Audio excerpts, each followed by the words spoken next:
Hello, and thanks for joining me for this special bonus video that I made to celebrate the channel's 2-year anniversary! Yay!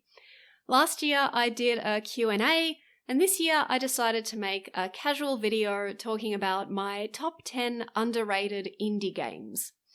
So this is a list of not necessarily games you won't have heard of, but just games that I think didn't get nearly enough love and attention considering how great they are. Some of them are just a few bucks, and I don't think there's anything on this list that's over $20 US. And really, that's a steal because they're all great. So here are my top 10 underrated indie games.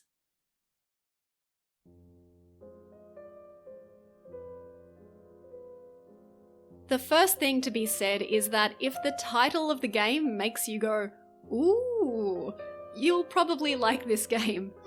If on a Winter's Night for Travelers released earlier this year, and it's a really neat little 2-hour experience. It's a point-and-click, story-heavy game about 4 strangers who mysteriously find themselves on a weird train full of masked people, and every one of them has a story of how they got there, and you play through the previous few days of each of their lives.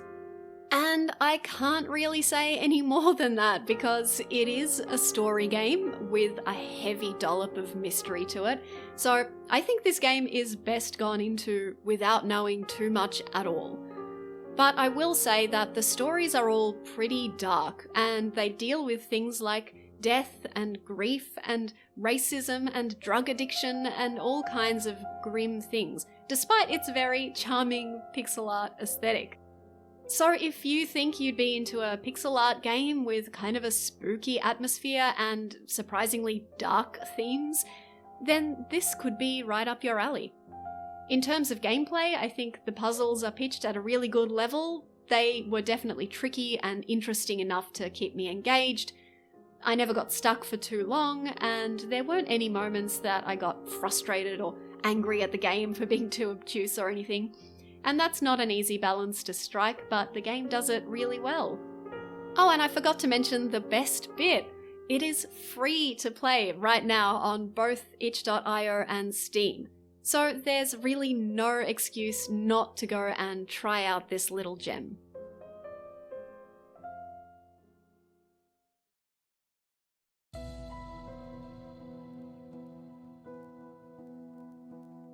Frozen Synapse is a top-down, turn-based squad game that plays out 5 seconds at a time. Every level, you'll start with a little team of green guys on the map and a red enemy team. There's a whole science fiction story where it's explained that you're a vigilante infiltrating some AI defense systems or whatever, but you can skip right past all of that because the missions are where this game is at. So every turn, you need to give each of your guys commands for the next 5 seconds. Things like run, stop, wait, shoot, duck, etc. You lock in those commands, and then those moves will play out at the same time as the enemy's moves play out. Then the game pauses again, and you input your commands for the next 5 seconds. And this continues until you fail or complete the objective, which might be something like kill all the hostiles, or defend this zone, or protect this VIP. That would be tricky enough on its own, but you also have to account for the different soldier types on each team. There's a shotgunner who runs fast and he's great at close range. There's a machine gunner who's a good all-rounder. There are snipers who are excellent at long range, but very slow and vulnerable at close range. And there are also rocket launchers and grenade launchers. So it becomes a really mind-bending puzzle to try and predict all of the different things that the enemy team might do and plan for every contingency. And you'll undoubtedly get some hilariously derpy moments where one of your guys just runs past an enemy because you misjudged where the enemy was going to go and you've given the completely wrong set of commands. It has just enough complexity that it strains my brain in a really delicious and actually quite addictive way.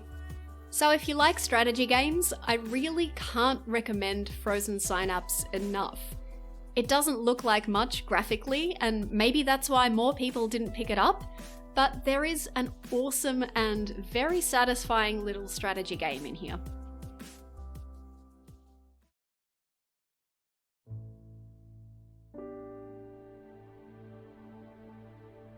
I've got another narrative-heavy point-and-click pixel art game for you, and this one is a sci-fi noir set in a dystopian future. The story jumps between two men. One of them is hopping across grimy planets looking for his brother, and one is trying to break out of some sort of prison complex. Or is it a training facility? Or is it a science lab? The whole story is cloaked in mystery, and not to spoil anything, but I can almost guarantee you won't be able to predict where it all ends up going.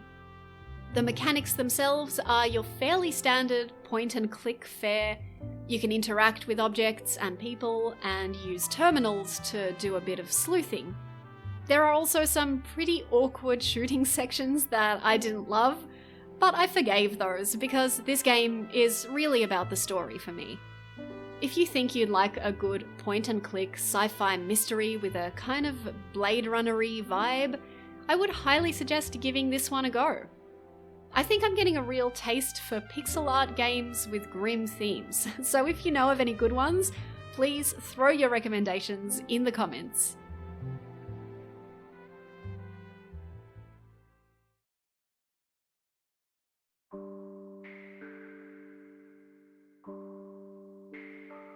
I think Amplitude Studios are fairly well known for their Endless Space series, but Dungeon of the Endless is where it's at as far as I'm concerned. I'm a bit of a roguelike fiend, and this is one of my all-time favourites. It's a real-time, dungeon-crawling strategy game with elements of resource management and tower defense, with a lovely pixel art aesthetic and a superb soundtrack. In the game, you control up to 4 characters as they make their way through 12 levels of a dungeon. And it's a roguelike, so the dungeon layouts are different every time, and you'll encounter different enemies each game, and you can play with a roster of different characters in each game too. So it's extremely replayable, and the variety really keeps you on your feet. You explore rooms and gather resources, the main one being dust, which you use to power rooms, which is important because enemies don't spawn in powered rooms, and also you can build stuff in powered rooms like automated defense systems and resource generating machines which help you level up. One really cool mechanic is that whenever you open a new door, there's a chance of enemies spawning, not only in the room you've just opened, but in every single unpowered room at the same time. And the tricky thing is that there is never anywhere near enough dust to power all the rooms. So the dungeon crawling has a really interesting layer of strategy on top of it, of trying to decide which rooms you can afford to leave unlit and how to distribute your defense systems so you don't get swarmed. And here's the absolute best mechanic in this entire game. When you find the exit room of that floor, to proceed to the next floor, you need to have one character carry the power crystal from the starting room to the exit room. And the moment that you pick up the crystal, enemies will spawn in every single unpowered room and start rushing the character with the crystal. It's like every final stand scene in every action movie, and just as heart-pounding. Run! Go faster! And as with all good roguelikes, as soon as you die, you'll want to jump right back in and try again. I will warn you that if you decide to give Dungeon of the Endless a go, there are mechanics that the game doesn't teach you, that don't matter at the beginning, because you're not going to win the game at the beginning, but that are essential to optimizing your run and eventually getting to the end. So after you've played enough to get a good grip on it, go and do some research on how to get good.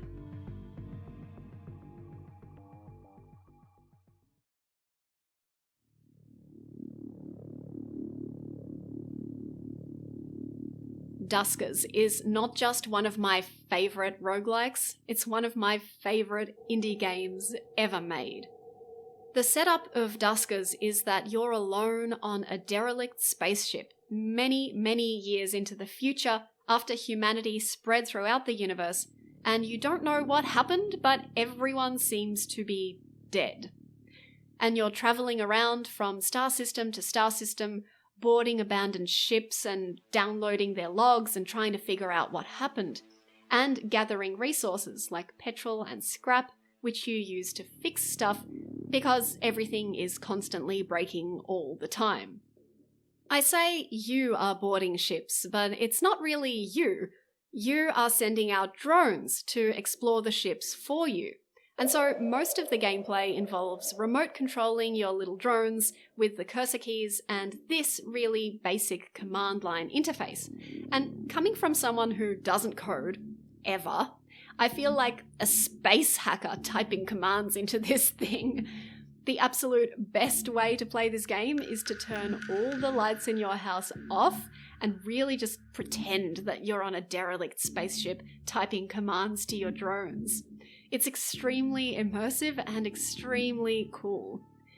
The video feed from your drones is also poor and it goes down every so often, and it all has that very classic sci-fi feel from Alien or Battlestar Galactica of shoddy tech in space, where everything is just on the verge of breaking. And speaking of aliens, there are also creepy crawly things on these ships, and if they get your drone, then you lose it for good, unless you're able to get another drone to bravely tow it back to your ship without also getting got. And this is partly why this game is such an edge-of-your-seat experience, because one wrong move can end your entire run. If you open the wrong airlock door, say type in A4 instead of A5, maybe all your drones were there and they get instantly sucked out into space. And without your drones, your run is over. If you run out of petrol and your ship gets stranded in space, your run is over. If you run out of scrap and your drones break and can't be repaired, your run is over. So every move, every decision feels hugely significant. Every victory is massive. You will get attached to your little drones, and you'll name them cute names, and you'll weep when you lose one. If all this sounds interesting to you, give Duskers a go, and you won't regret it. It's genuinely one of the most wonderful and unique games I've ever played.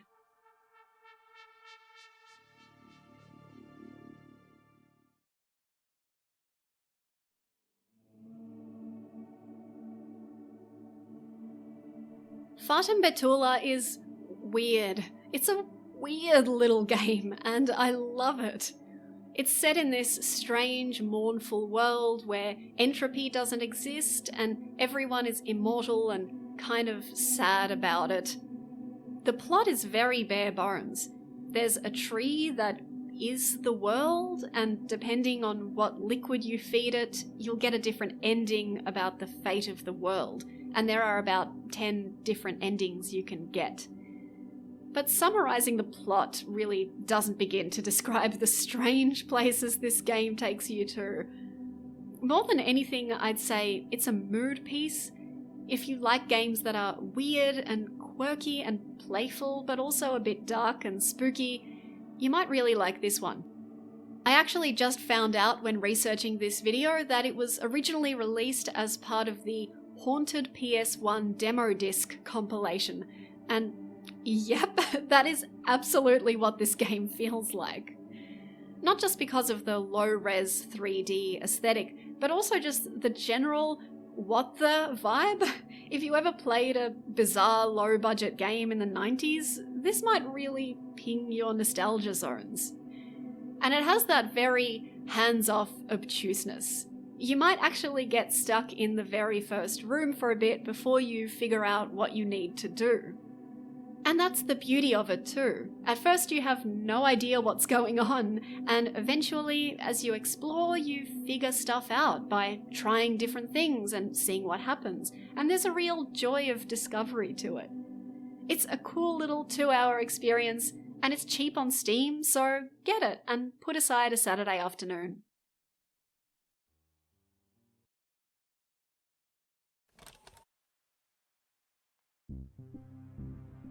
Stories Untold is a 4-part anthology of short, spooky stories, all of which feature a piece of 80s era technology.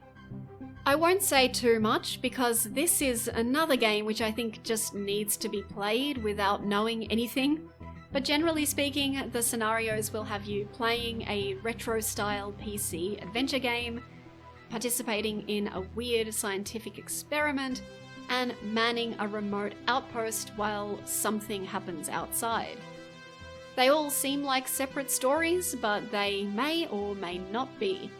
But the best thing is that they all convey a really nice sense of mystery, and they just nail that creepy atmosphere that comes from the feeling that something is a bit off.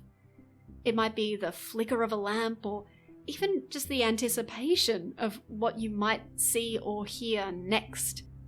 I was cowering behind my desk even when literally nothing was happening on the screen. That's how good the game is at subtly building tension and just unnerving you.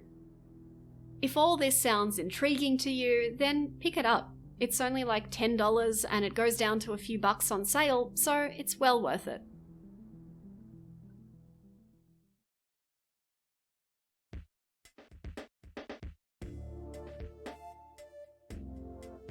Every so often, there comes along a game that has such a good concept, it doesn't matter at all that the graphics are totally broke-ass. Hidden in Plain Sight is one of my favourite games to whip out when I've got mates around, because it's extremely easy to learn, every game is quick, and most importantly, you don't need any special gaming skill to play, which makes it one of those rare party games that is actually great fun for everyone, regardless of whether your friends are gamers or not. There are a bunch of mini-games to pick from, but essentially every player will have to complete an objective, like finishing a race, or collecting coins, or killing each other. But here's the catch. You and your friends will all be running around along with a bunch of NPCs, and you don't know who your friends are. If you make it too obvious who you are, like sprinting straight for the objective, your friends will spot you and kill you. So you have to complete the objective while trying to blend in with the NPCs, like moving in a weird stop-start kind of way while inching towards where you want to be. And if you think you've spotted one of your mates and you want to take them out, you have to inch up to them too so they don't get suspicious of you. But if you've guessed wrong and you murder an NPC, you've just revealed yourself to all your friends and you're in trouble. I know this game is nothing much to look at, and I don't know if showing footage actually does any justice to how much of a good time you'll have trying to outsneak your friends and spot them in a crowd of derpy NPCs. But it's an awesome time for up to 4 players. Be aware though that the game only supports local multiplayer.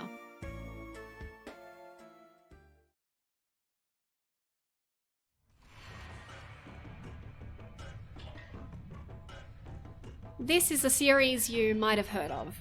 The Steamworld Dig games are a lot of fun, and I think they're better known than Steamworld Heist, but for my money, Steamworld Heist is the must-play of the Steamworld games. And maybe that's just because I love strategy games and I get really addicted to them. This is a turn-based strategy game in which you control up to 4 robots on turn-based missions in which they'll board enemy ships and engage in tense shootouts. As you shoot and loot your way through missions, your Steambots level up and learn new abilities, and they can also equip items and weapons they've picked up during missions.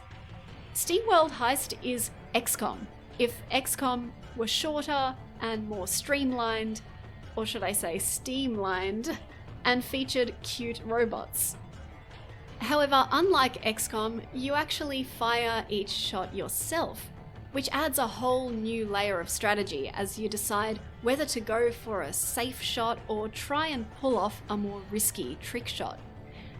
The visual design and the steampunk aesthetic are super endearing. Everything about this game is just bursting with charm. For example, you can shoot the hats off enemies' heads and then wear them. This has absolutely no gameplay relevance whatsoever, but you'll want to do it. Everything about this game is as smooth and polished as a shiny brass steambot. So if you haven't tried it yet, give it a go. You might just fall in love.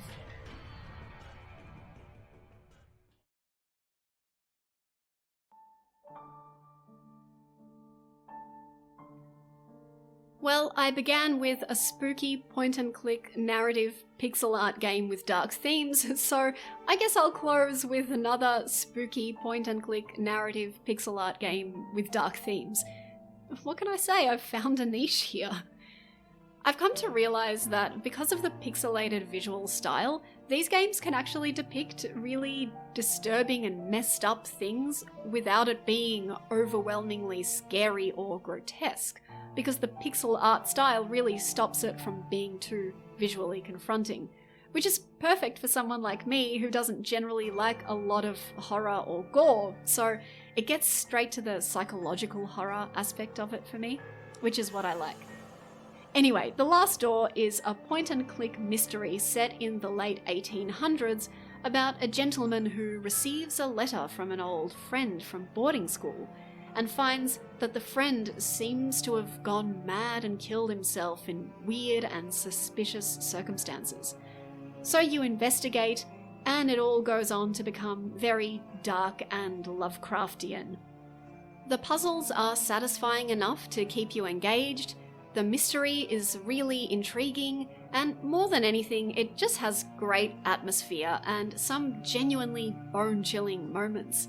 I was hooked from start to finish. Both Season 1 and Season 2 are great, and the soundtrack is absolutely lovely. And that wraps up my top 10 underrated indie games list. Have you played any of these games? Have I succeeded in putting any of these on your wishlist? And do you have any similar games that you'd like to recommend for me? Please leave your comment below. I'd love to get a conversation going about games that didn't get enough attention. And you can keep the conversation going with me and other fans of the channel by heading over to Patreon and becoming a supporter, where you can access bonus content like bonus videos and my blog and other nice benefits. A huge thank you to everyone who supported the channel this year by sharing the video with a friend or on social media, leaving a comment, or supporting on Patreon. I'll be back with some of my more regular video essay stuff soon. See you then!